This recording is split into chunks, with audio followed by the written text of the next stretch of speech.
This is my review of my Frigidaire Freezer Elite, which as you can see is getting on a wee bit, but not to worry because it still does its job. It just complains a bit about it, that's all.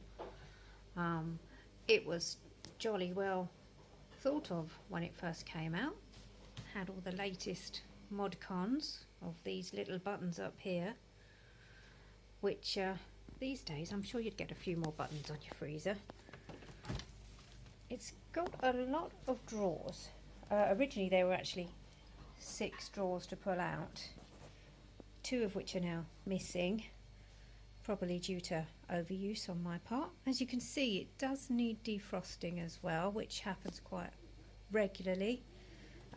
It holds an awful lot of food, which is handy because we do use a lot of food, and I like to make too much and keep it in my freezer for a later date. The good thing that I like on this freezer, it does have the temperature gauge, so you can see where it's at, and if somebody's forgotten to shut the door properly, it gives you a little warning. Not a loud one, but it's a warning, and you can then put it onto super freeze until it gets back to where it wants to be.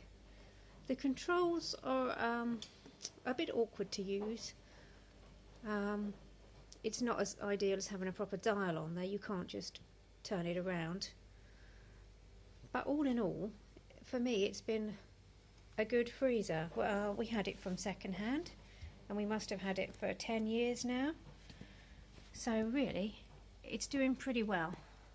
It has recently started protesting, however.